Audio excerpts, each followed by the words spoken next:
The Clapham Sect or Clapham Saints were a group of Church of England social reformers based in Clapham, London at the beginning of the 19th century. They are described by the historian Stephen Michael Tomkins as a network of friends and families in England, with William Wilberforce as its centre of gravity, who were powerfully bound together by the shared moral and spiritual values, by the religious mission and social activism, by the love for each other, and by marriage, campaigns and successes. Its members were chiefly prominent and wealthy evangelical Anglicans who shared common political views concerning the liberation of slaves, the abolition of the slave trade and the reform of the penal system. The group's name originates from those attending Holy Trinity Church on Clapham Common, an area southwest of London then surrounded by fashionable villas. Henry Venn, the founder, was curate at Holy Trinity and his son John became rector. Wilberforce and Thornton, two of the group's most influential leaders, resided nearby and many of the meetings were held in the houses. They were supported by Bailby Porteous, Bishop of London, who sympathised with many of their aims. The term Clapham Sect was a later invention by James Stephen in an article of 1844 which celebrated and romanticised the work of these reformers. In their own time the group used no particular name, but they were lampooned by outsiders as the Saints. The group published a journal, The Christian Observer, edited by Zachary Macaulay, and were also credited with the foundation of several missionary and tract societies,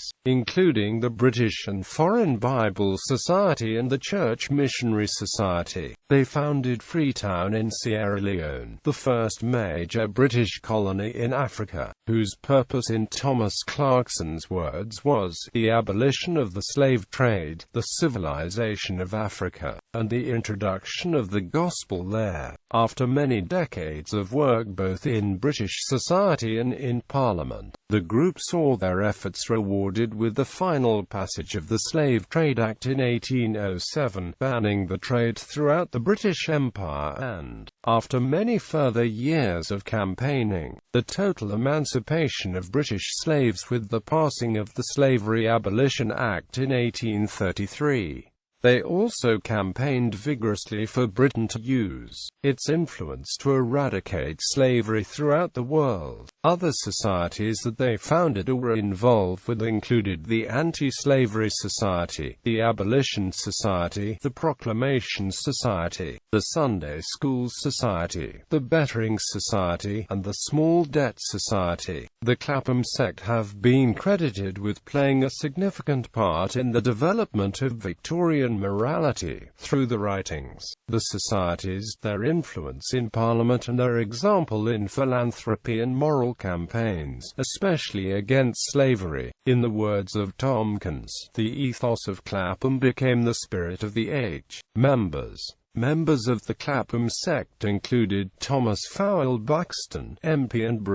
William Deltry, rector of Clapham, mathematician; Edward James Eliot, parliamentarian; Thomas Gisborne, cleric and author; Charles Grant, administrator, chairman of the directors of the British East India Company, father of the First Lord Glenelg; Catherine Hankey, evangelist; Zachary Macaulay, estate manager, colonial governor, father of Thomas Babington Macaulay; Hannah More, writer and philanthropist; Granville Sharp, scholar and administrator; Charles Simeon, Anglican cleric, promoter of missions; James Stephen, Master of Chancery, great-grandfather of Virginia Woolf; Lord Tainbridge, Governor-General of India; Henry Thornton, economist, banker, philanthropist, MP for Southwark, great-grandfather of writer E. M. Forster; Henry Venn, founder of the group, father of John Venn and great-grandfather of John Venn;